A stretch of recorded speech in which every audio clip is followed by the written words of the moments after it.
welcome to Shelby Township Parks and Recreation in the News. I'm Joe Youngblood, and with me today is Lauren Oxlade from the Burgess Shadbush Nature Center. On the Parks and Rec show, we'll keep our residents updated with all the latest and greatest happenings in Parks and Rec, Nature Center.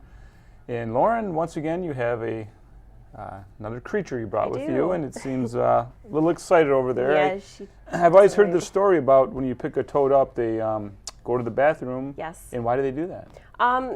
The reason why they typically pee when you pick them up, the best way to explain it, and this is how we explain it to kids, if you were trying to run away from a T-Rex, again, you know, we're talking to a kid, and you have a big backpack on that's full of water. If you're trying to run away from that T-Rex and you've got that backpack full of water, it's going to be difficult to run away. But if you take that backpack off and you dump all that extra water, you can get away much quicker. So when they feel threatened, they release all that extra liquid in their body to make themselves lighter so they can get away quicker. See, I never knew that. And boy, that makes perfect sense. Now that you know, it does. Yes, it definitely does. Now, this toad here, was this found in Michigan? This is an Eastern American toad, and this is probably the most common amphibian you would find in Michigan. And they are very bumpy. It's just a type of camouflage. Often you'll see them sort of like half buried in the dirt, and their back, they can make themselves darker or lighter depending on what they're hiding in, and they are actually very well camouflaged, and they don't give you warts. That's what I was going to ask, is the old wives' tale. They don't. That's, I think, something that mothers just tell their children so they don't pick up toads. But they don't give you warts. They're okay to pick up.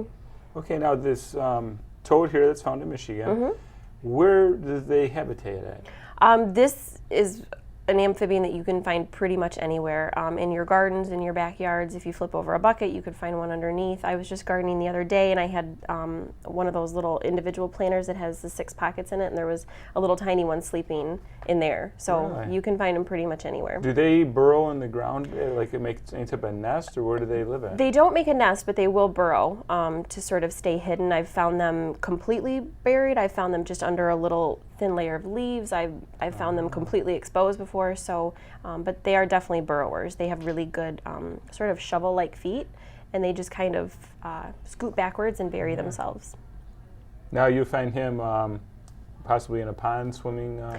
You would find them near or in water in the springtime when they're breeding. They will, the males will sit in the ponds and call for the females, and the females will come and find them, and then they will mate, and the females will lay her eggs in, small ponds, big puddles, things like that. But that's typically the only time you would find them in the water is when they're breeding. Now, is this toad at the Nature Center all the time right now? She is there right now. I can't say for sure if we're going to keep her over the winter. Often some of the animals that we catch from the wild, we will keep them throughout the summer when we're a little bit busier. And then throughout the winter, or as winter approaches, we will release a lot of our wild-caught animals. Okay. Now, you guys at the Nature Center have an Adopt an Animal program. Can you tell us a little more about that? Yeah, the Adopt an Animal program is something that we started. Yeah, she is a pretty good jumper. Oh, really? She'll jump? Yeah. We started the Adopt an Animal program about 2 years ago, and it's been really successful. Basically, you come in, you can talk to me about it. You can basically just contribute any amount of money that you like towards any particular animal that you like. You can contribute money towards multiple animals.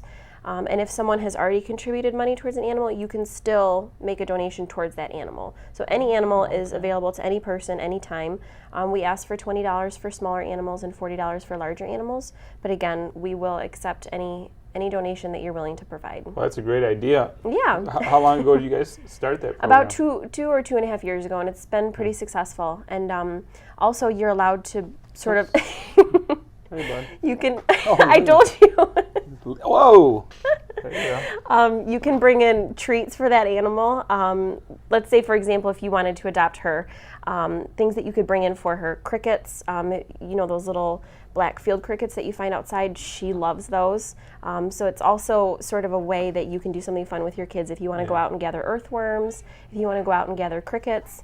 If you're not comfortable doing something like that, you can always just go to the store and buy them. So we don't require that in addition to the monetary donation, but it's something fun that you can do, and that's another way to contribute. Yeah, and I bet the kids and the families enjoy knowing that they're part of the animal. They come in to get to see. Yep, and most of the animals they can hold, and then they can help us occasionally change their water. She's really active today. Would she get hurt if she jumped off the table? No, she's all right. I just don't want her to fall and get hurt. Oops, come here. Good toad wrangling expert. Yeah. He seems like he's pretty tough. Yeah, they Or she are. does. Typically, we don't handle amphibians because they have really sensitive skin, but the American toads are usually one that we will let the kids hold for a short period of time. Okay. I better let you, the professional, hold them because I don't want to. And she's pretty squirmy with me too. Yeah. So if anyone was interested, they can call the Nature Center. They can ask for me. They can just show up. There's lots of different ways that they can go about doing that. And that donation is good for a year. Okay. So when that year is up, often I will call people and say, hey, your donation is running out. Are you interested in making another contribution? Now, is there anything at the Nature Center you guys are looking for right now at this time? As far as donations, we really do need birdseed right now. Birdseed and cracked corn. So you'll get people contact you guys? Yeah, looking they to can donate? call us. They can just drop it off. They can leave it on the Wonderful. front porch. We typically don't feed the birds in the spring and summer because there is a very healthy food supply for them. Sure. And in the winter, they would still do fine without us, but it draws them in and allows our visitors to see them more frequently and see a bigger variety. So we like to feed the birds, and the turkeys come around usually in the morning. So we are definitely in need of birdseed and cracked corn donations right now. Good. And for the people that live in Shelby, if you haven't been to the Nature Center, Lauren, any given time you go there in the morning, you have deer all coming up in the back Yep, for we've feeding. seen deer. There was a group of turkeys that would come on a daily basis. They'd come every morning. We haven't seen them in a while, but that's probably because we haven't been putting corn out because it's been spring and summer. Sure. But we are going to start doing that again, so we do expect to see them Wonderful. throughout the winter. Now, we know you guys have a lot of activities, also a lot of the different animals that you have at the Nature Center, but also you have birthday parties. We do. And I know a few years back, my daughter, we had her birthday party at the Nature Center, and what a wonderful event and what a great place to have a birthday party. It is a very unique atmosphere, especially for people that love animals, that love nature. It's perfect. It's and a with reasonable the trails price. in the back. The trails are very nice. Typically, a birthday party runs from 12 to 4. We don't offer birthday parties throughout the camp season, which is June through August. Okay. So now that camps are over, we are offering birthday parties again, and we typically host them on a Sunday. If a Sunday absolutely doesn't work, we will host them on a Saturday, but Sundays are preferred. And we do a live animal program, and we also do a guided nature walk if the weather allows it. The first hour is usually theirs to set up, allow guests to arrive, and then we'll start our portion, which the walk and the animal program combined are usually about an hour and a half. Okay. And then the last hour is theirs, usually for cake and presents. Very nice. Yeah, it's a good program. Yeah, and it's nice when the parents leave, you don't have to clean anything Yes, up. right. They usually take care of everything. Yeah, that's great. Also, you had the camp season you mentioned. I know it went really well, and thanks to you and Dan and Carrie and all the volunteers did a wonderful job over there. Do you have any programs coming up or any special events? We do have an event this Saturday, the 13th. It's Sportsman Skills Day. This is the first time we've ever tried this event, so we're really hoping for a good turnout. It's going to be crossbows, archery, riflery, GPS, fire building. It's a free event, so you can just show up anytime. The times should be posted on the Facebook page as well as in the Shelby Township newsletter, which if you're not a Shelby resident, you can access that at shelbytwp.org. Okay, good. And if you're watching the show after the 13th, just give us the Nature Center a call at 323-2478, and they always have new programs coming up. So if you miss the sports skills camp, we have other programs coming up, right, Lauren? Sure. All through the winter. Yes. And to check the newsletter, as you mentioned, or the website, shelbytwp.org. Go under Nature Center, and a lot of nice programs that you guys offer over there. We have a Christmas program, we have an Easter program. We run a lot more special events, not during the camp season. Pretty much camps is all we do when it's June through August. So if anyone's interested in Nature Center, Wednesday through Sunday, stop in, and more than likely you or Dan or Carrie are there, and you can give people a little tour. Sure. So, Lauren, thanks for being on today and bringing the European toad? Eastern American toad. Eastern American toad. Thanks for having us. See ya, bud. He was a little bit better to hold than a snake. Yes. Or a tarantula. Yep. So thanks for bringing him. You're welcome. We'll be right back after these messages with Parks and Rec in the news. The picnic shelters at Riverbends Park are available for rent starting January 9th, 2012. Reservations for the Bittersweet, Hickory Grove, and Maple View shelter will be accepted for groups for the months of May through September. For available dates, please contact Shelby Township Parks and Recreation Department at 586-731-0300. Amenities include a number of picnic tables, 8 grills scattered throughout the main park area, playscape and disc golf course,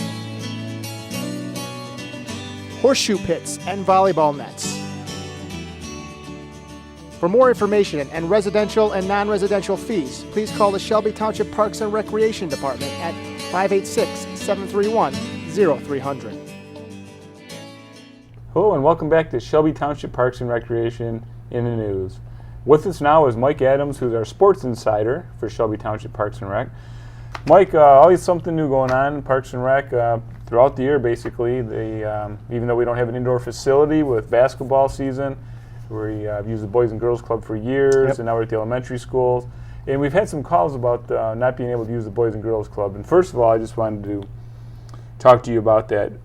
That was not our facility. We are a guest there. So with all their maintenance issues they had, there's nothing we can do about it. Yeah, their heating and cooling system went down in the fall. We made alternate plans. We went into the school system and were fortunate enough to work with the schools on getting us some locations. So it was very nice of the school system to do that for us, basically saved the season last year. Yeah, at the 9th hour. Yeah, last one-day notice. Right. So hopefully we're getting some schools this year. We know we already have Beck Elementary as a location, so the parents can plan on Beck for certain grades. We're looking on getting Morgan Elementary for a couple hours, as well as one more location, which we'll hopefully have within the next week. Days of play, unfortunately, since it was set at Boys and Girls Club, now with the schools, it'll be a little varied, so we're not exactly sure what days of play everything will be on. So we know there won't be any weekends, so that would be nice. Yeah, definitely. Open up the weekends for the parents, but more than likely be Monday through Thursday, a couple days in there. Okay, and they'll be playing twice a week? Most leagues will be playing twice a week, yes. Of course, depending on how much time you end up Yeah, we're hoping on twice a week, so it's a nice schedule if we can do Monday, Wednesday, or Tuesday, Thursday. So basically, you'll have like a practice and a game per week. That's good. And the nice thing about that is instead of just having a couple of practices in all the games, that lets the coach be able to once a week have a practice with them prior to the game, right? Yeah, we mix that in. We start off with just a few weeks of practices, let the kids get to know the coaches get to know the kids. Then we mix it up throughout the remainder of the year, kind of give them a couple more practices in the middle of those games. Okay. Yep. And even though it's beautiful weather out, as we're talking about, basketball season is right around the corner.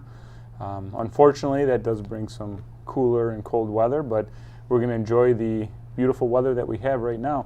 And Mike, speaking of the nice weather, we're in our second season, or our summer baseball league here at Parks and Rec, and it's about the 4th season we're doing this. How's the league going? Very good. We're winding down. Some leagues are beginning to finish right now. Some leagues are going into playoffs. It's been a great season. A lot of new coaches, a lot of new players, parents and coaches from surrounding cities, since we're allowed to take non-residents for this league. And couldn't have asked for a better, more smoother season. Except for the rain. Except for the rain, yeah. Can't predict that. But especially the more competitive, 13, 14-year-olds, where we have the playoffs going, and everything just went really smooth. So I want to compliment the coaches and the parents and the players on a smooth season. No, and that's a great point, Mike, because without the volunteers, the parents that we have here in Shelby Township and surrounding cities for our summer league, without the volunteering, we couldn't run a league without them. And I think some of the parents out there that are just watching the game forget these people are out there volunteering their time. They're not paid coaches, and it's not very easy. And a lot of people, we ask them if they want to coach, they say they don't have time because they're working. Well, these people volunteering, they're all working too. Right. And it's more than just the hour or two on the field. Yeah. It's lugging the equipment in your car. Prepping the lineup. Yep, the lineups, the positions, getting the snack schedule in order, getting the photography schedule in order. Coming to the coaches' meetings. Yeah, we have coaches' meetings. We've got to drop off the equipment at the end of the year. So there's a lot that goes into it that's kind of behind the scenes. Definitely, yeah. So a special thank you to all of our volunteer coaches for all the sports that we have here at Shelby Parks and Rec. Without you, we wouldn't be able to have our successful sports seasons that we have here through Shelby Township Parks and Rec. Mike, switching gears a little bit away from the sports end of it, we do have a couple nice events coming up in the fall. One in particular is the Halloween Spooktacular. If you want to touch base on that a little bit, over at Riverbends Park. No, I don't want to touch base on Halloween. It's coming too quick. Coming too quick. Yeah, I can't believe it's You going want to to hold that off a little bit, don't you? Yep. Yeah, this year, I believe we changed the time this year for the first time. It's noon to 2, so Right. a 2-hour window. That's going to be perfect. That work out really well. Yeah, unfortunately, I've had some rain and cold weather the past couple of years, but we've condensed it all. We've had a couple of events over the years that we condensed into one, noon to 2, Saturday, October 18th, at the 22 Mile Road entrance at Riverbends Park. So, And it's kind of brought everything together, the couple of events that yeah, we instead had. of having one event at this time over here, another event Right. at this time over here, we kind of sandwiched them in, and should be a great event. I think hopefully this warm weather, mild weather will transfer over. But yeah, Saturday the 18th, Riverbends Park, noon to 2 for the Spooktacular. Yes, and if it is raining, bring your umbrella because the event will still happen. And since this is 3 years in a row, we've had very hard rain on that day. You might want to pack your umbrella, but let's knock on wood that we have a beautiful day, sun stays out, because this is a wonderful event. Even in the pouring rain, we've had huge turnouts. Yeah, right, Mike? last year was double what the year it was before, and Yeah. it rained both years. I know. And I think we had maybe 30, 40 cars for the trunk or treat portion that first year because of rain, and last year we had like 70 to 80 cars just for the trunk or treat Right. portion. So Exactly. people are into it. They want to decorate their cars. They already purchased the candy. They want to hand it out to the kids. Yeah, definitely. And a special thank you to Genesis Credit Union for being the lead sponsor on this Halloween Spooktacular. And just a little background on this event, just so you get an understanding how it works. As you pull into Riverbends Park, we have the large parking lot area. All the cars will be parked around the outside area of the first parking lot. And we have families come, they decorate their vehicles, and also, Mike, we've had a lot of businesses come out lately, and they'll have an advertisement passing out their candy and make it nice teamwork for their business. Also over by the pavilion, we have a lot of different games. We have the Action Club from Shelby Township, Macomb Kiwanis Action Club, doing the pumpkin painting, and as I mentioned, a lot of the fun games that we have going on. So it's just a wonderful day. And if you need any more information on the Halloween Spooktacular, give us a call at 731-0300. Mike, we have in our newsletter, which we mail out 3 times a year, also find it on our website. We have a lot of good information in there because we get people calling about we already talked about Halloween, about the pavilion rentals, and also Hope Chapel. Restrooms walk us inside through were the process updated, if as somebody's well as the interested in, exterior of the renting building. a pavilion. As you can see, basically the guys what have they done can a do, great something job. we changed a little while ago, is they can rent 1 year out. So if they're already thinking about a graduation party for next year, if it's in June, July, or August, September, whatever, they can call right now or come on in to do that for next year. So it's 1 year out. They can call the office, get info. They want to probably get info first to make sure it's available, the date that they want for their party. And then we can get them the other info as far as costs and the features of the pavilion. And if they want to rent it, they can do it with a Visa or MasterCard over the phone or come on into the office and pay any way they wish. Now at Riverbends Park, if somebody didn't want to pay for the larger pavilion with the restrooms, what are the other options they have? Well, the 2 pavilions have the restrooms. Those are the most frequent used ones. If you're on a budget or maybe have a little bit bigger of a group, there's Maple View out in the back, which has the porta potties instead of the regular restrooms. That one's a little bit cheaper if you're on a budget, or like I said, it is sandwiched in the back and is a little bit more roomier back there as well. Good. And also staying on track with the Riverbends Park, we have the disc golf course and a lot of neat changes that we've had going on there, working with the Motor City Chain Gang and our Parks and Recreation Maintenance Department, Carrie Crozier. Looked at redesigning the course, adding some new features. So we're really looking forward to it. Hopefully by the end of the fall, we're going to have a pretty much newly designed disc golf course at Riverbends Park. So we'll keep you updated on that, but it is coming along nicely. Also at Riverbends Park, we have a lot of the people looking to stay in shape throughout the year. We have the beautiful asphalt trails all through Riverbends Park. Also over 8 miles of mountain bike trails. And we are working with Cramba, which is formerly known as the Michigan Mountain Bike Association. This is a wonderful group that has built, as I mentioned, over 8 miles of trails in Riverbends Park. Beautiful, scenic trails through there. You don't only have to have a mountain bike. We have people walking it, we have people jogging, we also have nature lovers. So it's just a multi-use trail. So stop by, and thanks again to Cramba for all their time they have done volunteering for the nice trails. Mike, have you been out onto the trail system? And plus, I talked about different users. Your family can go out there for a walk. It's just beautiful out there. Yep, I have been on a couple of the trails recently for work and for personal use, and it's amazing. Every time you go out there, it looks like double the amount of people are out there utilizing those trails, and they go all the way to the Ryan Road side, and you can pick up those trails over there for some of them, and it's amazing. And we get so many calls in the office. People want to know how far is this trail, where does this trail lead? So many people are getting into it and wanting to get fit and use those trails. It's amazing. Yeah, it is. And if you see the Macomb Orchard Trail, that shows you how popular trails are here in Shelby Township.